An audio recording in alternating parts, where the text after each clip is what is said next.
হঠাৎ আহান ভাইয়া আমার হাত ধরে এত জোরে টান দিল যে আমি তার বুকে গিয়ে ধাক্কা খেলাম। অবাক হয়ে তাকিয়ে দেখি উনি আমার দিকে এক নজরে তাকিয়ে আছেন। আহান ভাইয়া এমনভাবে তাকাচ্ছেন, আমি তার চোখের দিকে ভালো করে তাকিয়ে দেখি উনি কেমন যেন নেশা ধরা চোখে তাকিয়ে আছেন। দু হাত দিয়ে নিজের চোখ দুটো কচলিয়ে নিলাম। আসলে এটা আমার স্বপ্ন না সত্যি। হুট করে উনি তার এক হাত দিয়ে আমার কোমরটা জড়িয়ে ধরলেন। আমি আরও ওনার কাছে চলে এলাম, আর এক হাত দিয়ে আমার কপালে পড়ে থাকা চুলগুলো সরিয়ে দিচ্ছেন। এবার ওনার দিকে তাকাতেই খুব লজ্জা লাগছে। উফ, কি যে করি! ভাইয়ার হঠাৎ কি হলো বুঝতেও পারছি না। আমার মুখ দিয়ে কথা বের হচ্ছে না। এত চেষ্টা করছি কিন্তু কিছু বলতে পারছি না।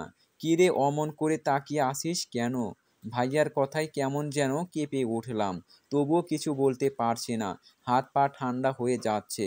ভাইয়া মুচকি হেসে বললেন, পূর্ণিমার সন্ধ্যায় আমার মায়াবিনীকে পেতে মনটা আরো উদাস হচ্ছে। রূপসাগরের পাড়ে উদাসিনী মনটাকে তার ভালোবাসায় মুড়ে দিতে ব্যাকুল এ হৃদয়। এ কথাটার আগাগোড়া কিছু না বুঝতে পারলেও আহান ভাইয়ার মুখে কথাটা শুনতে বেশ ভালো লাগলো। ভাইয়া মুচকি হেসে আমার ঘাড়ে ওনার মুখটা আচমকা ডুবিয়ে দিল। আমার সারা শরীর কেমন যেন বিদ্যুৎ শটের মতো করছিল। আর ভাইয়া ক্রমাগত তার ঠোঁট আর নাক আমার ঘাড়ে ঘষতে লাগলেন। এদিকে আমার মনে হচ্ছে আমার সব ইন্দ্রিয় কাজ করা বন্ধ করে দেবে। হঠাৎ মনে হলো দরজা তো খোলা, কেউ যদি দেখে ফেলে। কথাটা ভাবতেই ভাইয়াকে খুব জোরে বললাম, কি করছেন ভাইয়া, আপনার মাথা ঠিক আছে? বলে ঝাঁকি দিলাম। তখন উনি মুখ উঁচু করে এদিক ওদিক দেখে মুখটা ঝাঁকি দিয়ে আমার দিকে একটু তাকালেন। তারপর আমার হাতটা ধরে তার কাছে এনে বললেন, এই যে মিহু, তোর শরীর থেকে এমন বাজে গন্ধ বের হচ্ছে কেন? গোসল করিসনি বুঝি? যা গোসল করে আয়। বলে হন হন করে চলে গেল। 1 মিনিটও দাঁড়ালেন না। এটা কি হলো আর একটু আগে কি হলো? সব তালগোল পাকিয়ে যাচ্ছে। তার মানে আমি কি স্বপ্ন দেখছিলাম? কিন্তু সে যাই হোক, অত ভেবে কাজ নাই। সত্যিই কি শরীর থেকে বাজে গন্ধ আসছে? আমি তো বাসায় এসে ফ্রেশ হলাম। থাক, ভাইয়া যখন বলছে তখন হই। রাত হয়েছে তো কি হয়েছে?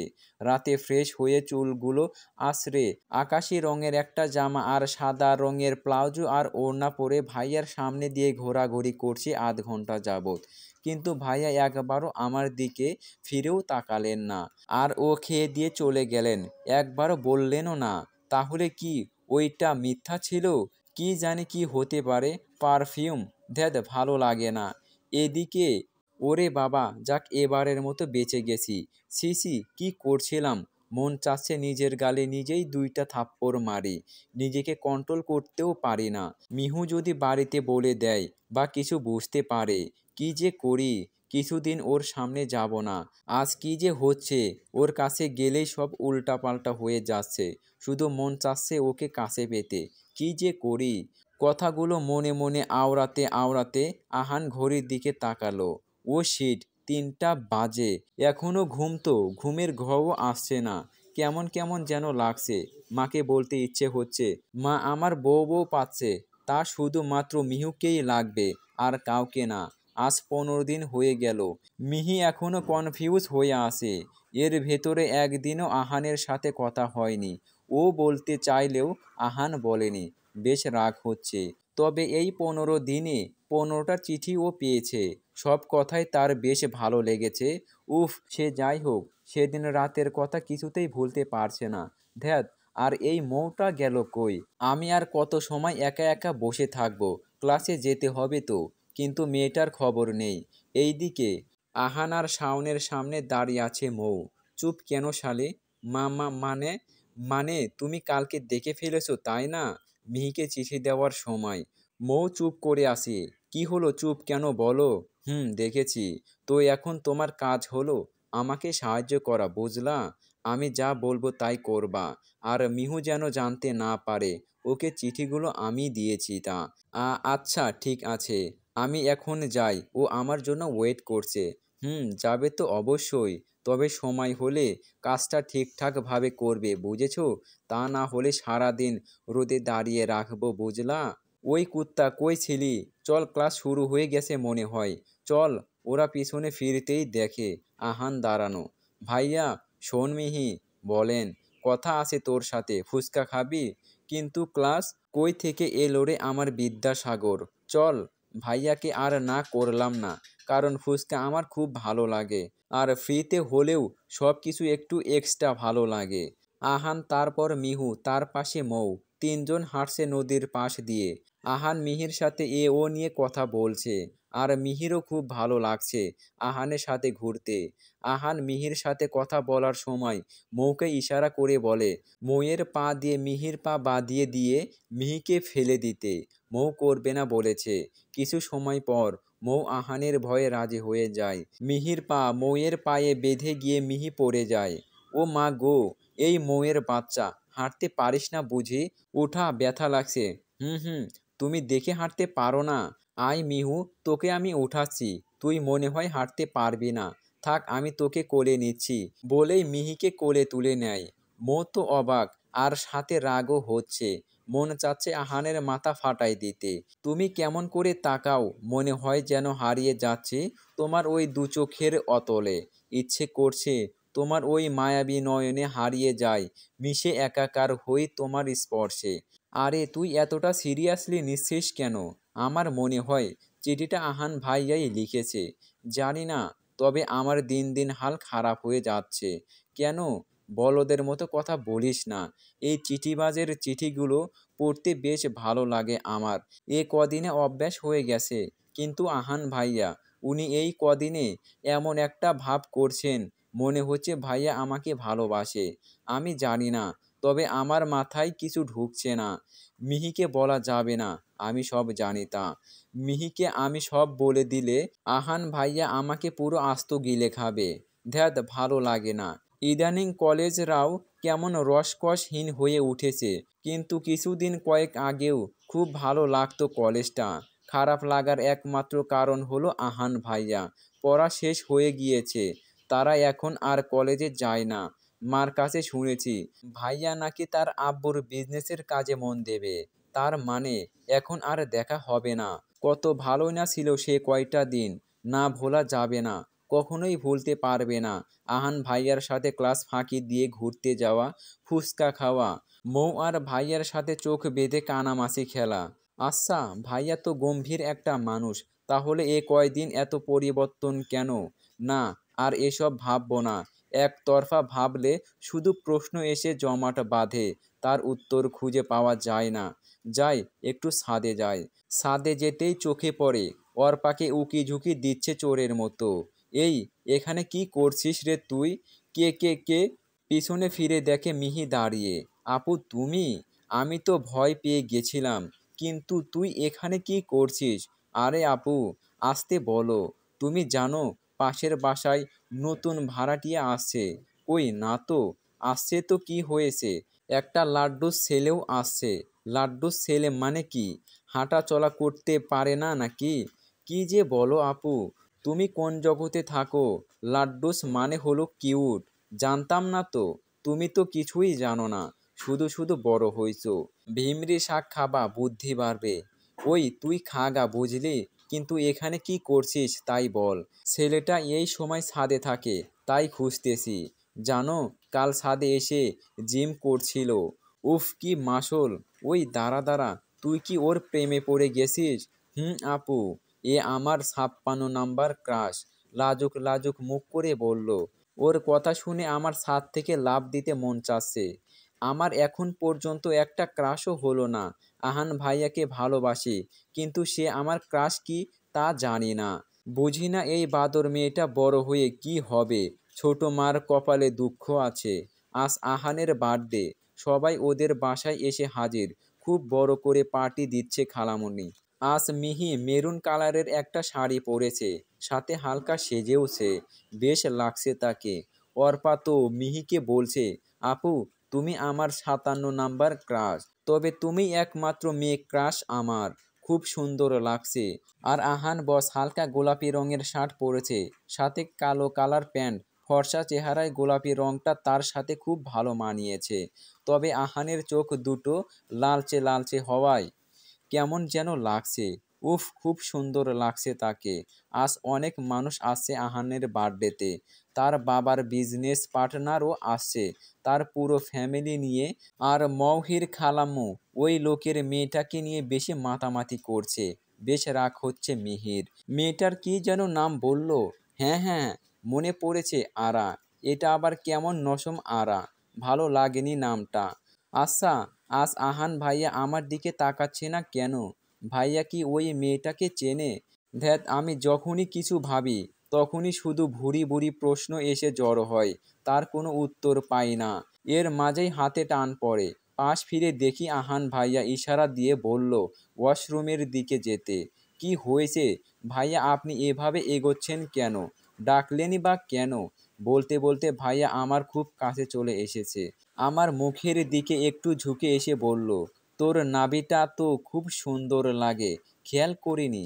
আমি চোখ বড় বড় করে বললাম, আপনি আমার নাভি দেখলেন কি করে?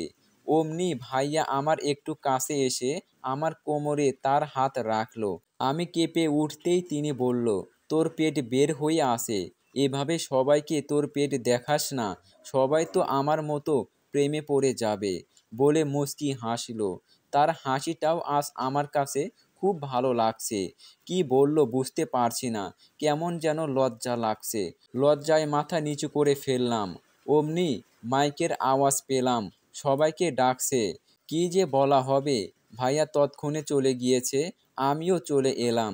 গিয়ে দেখি খালুর এক পাশে আরা নামের মেয়েটা দাঁড়ানো, আর তার পাশে আহান ভাইয়া। কেমন একটা খটকা লাগলো। খালু এবার বলল, আমার একমাত্র ছেলের সাথে আমি আরা মামনির বিবাহ দিতে চাই খুব শীঘ্রই। আরা আমার বিজনেস পার্টনার আর আমার প্রিয় বন্ধুর মেয়ে। কথাটা শুনে সবাই খুব খুশি হলো। হাততালির আওয়াজ হলো। কিন্তু আমি এক নজরে আহান ভাইয়ার দিকে তাকিয়ে আছি, আর ভাইয়াও আমার দিকে তাকিয়ে আছে। কি হলো এটা? আমি মিহুকে পাবো না? বাবা তো একবারও আমাকে বলতেই পারতো। কিছু বলল না। না, এটা হতে পারে না। আমার মিহু আমাকে ভালোবাসে। আর এদিকে আহানের আব্বু বিয়ের দিন তারিখও বলে দিয়েছে। মাত্র 15 দিন পরই তার আর আরার বিয়ে। এটা আহানের কাছে স্বপ্ন মনে হচ্ছে। কি করবে সে? বাবার বিরুদ্ধে যাওয়ার তার পক্ষে সম্ভব না। এদিকে মিহুর দিকে তাকাতেও খুব কষ্ট লাগছে। মিহুর চোখ দুটো জল ছলছল করছে। মনে হচ্ছে এখনই পানি পড়বে হয়তো।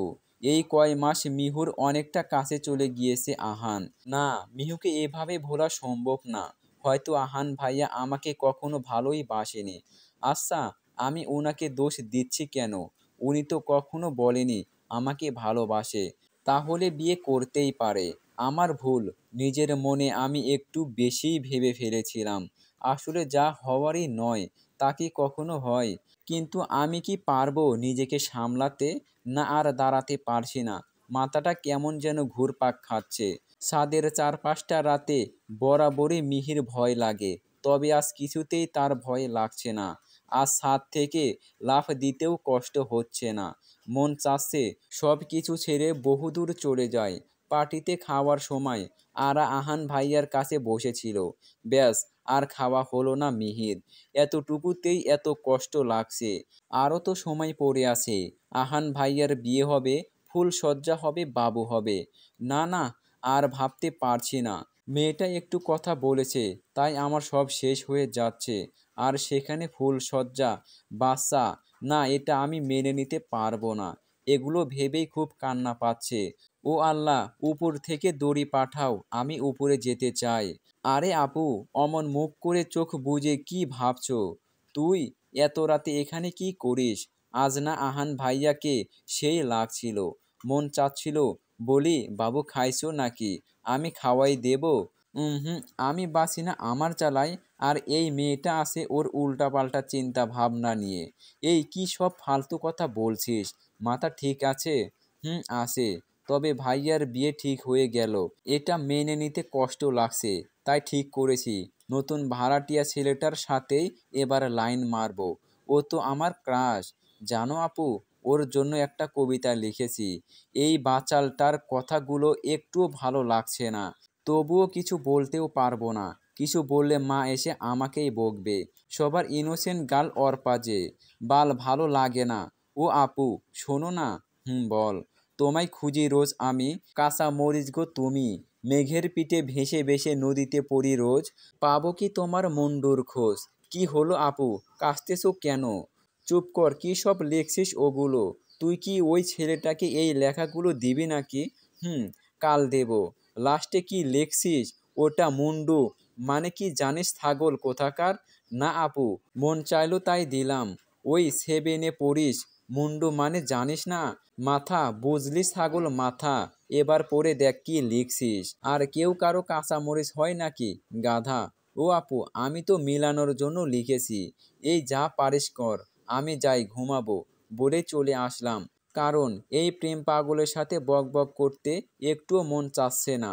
ভেবো না তুমি হয়েছ বহিষ্কৃতি, আমার গল্পে তুমি চিরকাল স্বীকৃতি। তোমার চোখে আমি দেখেছি মেঘের ঘন ঘটা, কষ্ট পেও না, তোমাকেই আমি চাই। আর তোমাকে আমি আমার করেই ছাড়বো। ঘুমিয়ে পড়ো মিহু পাখি। অর্পার সাথে কথা বলে রুমে এসে দেখি বেডের ওপর এই কাগজটা ভাঁজ করা। আজব, এই চিঠিবাজ কি করে জানলো আমার মন খারাপ? এটা কোনোভাবে আহান ভাইয়া না তো? কিন্তু ওনার তো বিয়ে, এটার কি হবে? এমনিতেই ঘুম আসছে না, আর এই চিঠিটা পাওয়ার পর ঘুম তো হারিয়ে গেল। ভালো লাগে না। এদিকে কি জানি মিহু কি ঘুমিয়ে পড়েছে নাকি জেগে আছে। হয়তো জেগে আছে। এরই মাঝে আহানের ফোনটা ভীষণ জোরে বেজে উঠল। তাকিয়ে দেখে অচেনা নাম্বার। Hello, high. কি করো, ঘুমাওনি? হবু বউয়ের কথা ভাবছো বুঝি? চিনলাম না, কে ইউ? এত তাড়াতাড়ি ভুলে গেলে? আরা বলছি। ও, ও কি? আমি নিজে তোমাকে কল করলাম, আর তুমি ও বলছো? অনেক সুইট আর ইনোসেন্ট তুমি। এই মেয়েটার কি লজ্জা নাই? নিজেই ফোন করেছে, কথা বলতে একটুও মন চাচ্ছে না। আচ্ছা, আমার নাম্বার কই পাইছো? এটা কোনো প্রশ্ন হলো? হবু বউয়ের সাথে কথা বলছো তুমি, বুঝলা? এইদিকে আজ আহান ভাইয়াকে বলবো আমার মনের কথা, বলেই ছাড়বো। আমার খুব কষ্ট হচ্ছে। নাম্বার ডায়াল করি। কি হলো, ব্যস্ত বললো কেন? এত রাতে ভাইয়া কার সাথে কথা বলছে? ওই ওরার সাথে না তো? এবার মনে হচ্ছে আমার কলিজাটা ছিঁড়ে যাবে। উফ, এই মেয়েটা এত বক বক করতে পারে, কি আর বলবো। কে ফোন করেছিল এর মাঝে আবার? নাম্বারটা দেখে মিহির কল। ও শিট, মিহি কল করেছিল আর ব্যস্ত পাইছে। না, এটা হতে পারে না। কি হলো, মিহু ফোন ধরছে না কেন? ভালো লাগে না। ও কি ভুল বুঝলো? এটা কি করলাম আমি? আর সাথে কেন কথা বললাম? এই মেয়েটা পারেও বটে। ঘুমিয়ে পড়েছে, আর শুধু শুধু আমাকে ওর বাড়ি পর্যন্ত নিয়ে গেল এত রাতে। যাক, ভালো লাগছে, কোনো বিপদ হয়নি। আজ 5টা দিন হয়ে গেছে রুম থেকে বের হচ্ছে না। কেউ তেমন খবরও নিচ্ছে না। সবাই ভাইয়ার বিয়ে নিয়ে ব্যস্ত। সেদিন রাতে কতবার কল দিল ভাইয়া, ধরেনি। হয়তো ধরা উচিত ছিল। আর ধরে কীই বা বলতাম? ভাইয়া তো ওই আরাকে বিয়ে করতে রাজি। আর এই 5 দিন ভাইয়াও আসেনি, একটা বার খোঁজও নেয়নি। ক্রিং ক্রিং। পাশে তাকিয়ে দেখি মৌ কল দিয়েছে। অনিচ্ছার সত্ত্বেও ধরলাম। হ্যালো। হ্যালো কি? তুই কই? এ কদিন ফোন ধরিসনি কেন? এমনি। কি হয়েছে তোর? মন খারাপ কেন? ফোনে বলা যাবে না। তাহলে কলেজে আয়। না রে, ভালো লাগছে না। তুই আসছিস অত কিছু জানি না। তার মানে আর মাত্র 10 দিন পর আহান ভাইয়ার বিয়ে। আহান ভাইয়া রাজি। এটা কি করে হয়? আহান ভাইয়া তো মিহিকে ভালোবাসে। তাহলে হয়তো কোনো ঝামেলায় আছে। এবার কি করবি জানি না। মিহি চল তো। পিছনে ফিরে দেখে আহান ভাইয়া মুখ কালো করে দাঁড়িয়ে আছে। ওনার মুখ দেখে বুকের ভেতর স্যাঁত করে উঠল। কোথায় ভাইয়া? তুমিও আলো মৌ। আসলে আমি এ বিয়েটা করব না। কি? কথাটা শুনে মনে মনে খুব খুশি হলাম। আমি একজনকে ভালোবাসি, তাকেই বিয়ে করব। বাড়িতে পরে জানাবো। তোরা দুজন বিয়েতে সাক্ষী হবি। আর কোনো প্রশ্ন করিস না, চল। কথাটা শুনে মৌয়ের বড় বড় চোখগুলো পুরো রসগোল্লা করে ফেলল। তার মুখ দেখে বোঝা যাচ্ছে সে খুব শট খেয়েছে। আর মিহির মনে এত সময় লাড্ডু ফুটছিল, কিন্তু কথাটা শুনে তার মনের লাড্ডুগুলো হাওয়াতে মিলিয়ে গিয়েছে। ভাইয়া, আসলে তুই তো কখনো বলিসনি তোর গার্লফ্রেন্ড আছে। এতটুকু কথা বলতেই মিহির গলা আটকে আসছে। খুব কষ্ট লাগছে। মনে হচ্ছে বুকটা ফাঁকা ফাঁকা লাগছে। মিহির কথায় আহান মিহির দিকে সরু চোখে তাকালো, কিন্তু কোনো উত্তর দিল না। আর কোনো কথা বলার সাহসও হলো না মিহির। এদিকে মাথায় বহুত চিন্তা নিয়ে বসে আছে মৌ। ওদের নীরবতার মাঝেই আহানের কিছু বন্ধু এসে হাজির হলো, হাতে অনেকগুলো ব্যাগ। আর মিহি উকিঝুঁকি দিচ্ছে কোনো মেয়েকে দেখা যাচ্ছে কিনা তাদের সাথে। তাদের দেখে আহান এগিয়ে গিয়ে কি যেন ফিসফিস করছিল। হুম, আল্লাহ, তুমি কখনো আমার সহায় হও না কেন? এটা কি করলা? আমি যাকে মন প্রাণ দিয়ে ভালোবাসলাম তার বিয়েতে সাক্ষী হতে হবে। এই চাপটা একটু বেশি হয়ে যাচ্ছে না আমার জন্য? আহানের ডাকে মিহির হুঁশ ফেরে। এই নাও, এটাতে একটা শাড়ি আছে, কিছু জিনিস আছে, মিহিকে সাজিয়ে নিয়ে এসো। এমন কথা শুনে মৌ হা হয়ে গেল। তার মানে আজ মিহি আর আহান ভাইয়ার বিয়ে? ও সো সুইট। কথাটা শুনে মিহির চোখ দুটো যেন বের হয়ে আসতে লাগলো। ও মাই গড, এটা কি হচ্ছে? কি বলল? মিহিকে কোনো কথা বলতে না দিয়ে মৌয়ের সাথে পাশের রুমে পাঠিয়ে দিল। দেখেছো, নিজের বিয়ে করবে বলে তার বউকে আমি সাজাবো। আর আগেও কত হেল্প করেছি ভাইয়ার, কিন্তু আমাকে একটা আটানোর চকলেটও খাওয়ায়নি, বিড়বিড় করে বলল মৌ। হঠাৎ আহান মৌকে ডাক দিয়ে বলল, এই নাও, এটাতে তোমার জন্য জামা আছে। জামার প্যাকেটটা পেয়ে মৌয়ের মন ভালো হয়ে গেল। যাক বাবা, আমার কথা মনে আছে তাহলে। মিহি কিছু বুঝে উঠতে পারছে না কি থেকে কি হয়ে গেল। বাবা মাকে না জানিয়ে সে বিয়ে করে ফেলেছে। বাড়িতে গেলে কি হবে আল্লাহই জানে। আজ মিহিকে বউ সেজে খুব সুন্দর লাগছে, চোখ সরাতেই মন চাচ্ছে না তার। আহানকেও সুন্দর লাগছে, কিন্তু আহানের দিকে তাকাতে খুব লজ্জা লাগছে আজ মিহির। কিরে, বসে থাকবি নাকি শ্বশুর বাড়িতে যাবি? আপনি তো কে থাকবে? না মানে আসলে কি সব বলিস? চল বাড়ি যাব, যা হবার হবে। না, কি হলো, ডায়েরিতে আর কিছু নেই কেন? ধ্যাত, ভালো লাগে না। মা তো ডায়েরিটা পড়তেই দেয় না কখনো। মা চলে আসলে ঝামেলা হবে। তার মানে এটা মা আর বাবার লাভ স্টোরি। আহানা, কি করছিস তুই? মায়ের ডাকে পিছনে ফিরে তাকাতেই দেখে তার মা খুব শক্ত মুখে দাঁড়িয়ে আছে। কি করবে বুঝতে না পেরে শুধু বলল, মা, আমার বাবা কোথায়? আমি বাবার কাছে যাব। মিহি বুঝতে পারে আহানা ডায়েরিটা পড়েছে, তাই রাগে সুরে বলল, তুমি আপাতত তোমার রুমে যাও। আহানা আর কথা বাড়ালো না, চলে গেল। ছোট থেকে কখনো ও ওর মাকে হাসতে দেখেনি। তবে ডায়েরির ওই কিশোরী মিহি খুব হাসি খুশি একটা মেয়ে ছিল। কিন্তু এখন তার মা এমন কেন হয়ে গিয়েছে? আর তার বাবাও বা কোথায়? আহানা চলে যাওয়ার পর সেই 15 বছর আগের স্মৃতিটা মনে পড়ে গেল ডায়েরিটা দেখে। আহান সোজা তাকে আহানদের বাড়ি নিয়ে যায়। সবাই জানাজানির পর মিহির বাড়ির লোকও আসে। অনেক ঝামেলা হয়, এমনকি ডিভোর্স দেওয়ার কথাও ওঠে, কিন্তু আহান কখনো রাজি হয়নি। এক পর্যায়ে তাদের সবাই মেনে নেয়। খুব ভালো চলছিল টুনাটুনির সংসার। 2 বছর ধরে আহান আর মিহির খুব ভালো সংসার চলতে থাকে। মিহি কখনো কল্পনাও করতে পারেনি আহান তাকে এত ভালোবাসে। মাঝে মাঝে আবার নাক ফুলিয়ে বসে থাকতো এটা ভেবে যে আহান তাকে কেন বলেনি। আগে বললে বিয়ের আগেই প্রেম করতে পারতো। মাঝে মাঝে অর্পাও আসতো তাদের বাসায়। তবে অর্পার উল্টাপাল্টা গল্প শুনে বেশ মজা নিত আহান আর মিহি। কিন্তু মাঝে মাঝে আহানের ভীষণ মাথা ব্যথা করতো, কখনো কখনো সেন্সলেস হয়ে যেত। তবে এত সুখের কারণে কখনো ও এই বিষয়ে গুরুত্ব দেয়নি তারা কেউ। এর মাঝে মিহি মা হওয়ার সুখবর পায়। আহান তো খুশিতে আত্মহারা হয়ে যায়। দেখতে দেখতে মিহির ডেলিভারির সময়ও চলে আসে। আহান বেবি হওয়ার আগেই বেবির জন্য ছোট ছোট কাপড় খেলনা কিনে আনে আর বলে, জানো মিহি, আমার খুব মন চায় ছোট ছোট হাত দিয়ে কেউ আমাকে জড়িয়ে ধরবে, কখনো আদর দেবে, আদো আদো কথায় আব্যাক বলবে।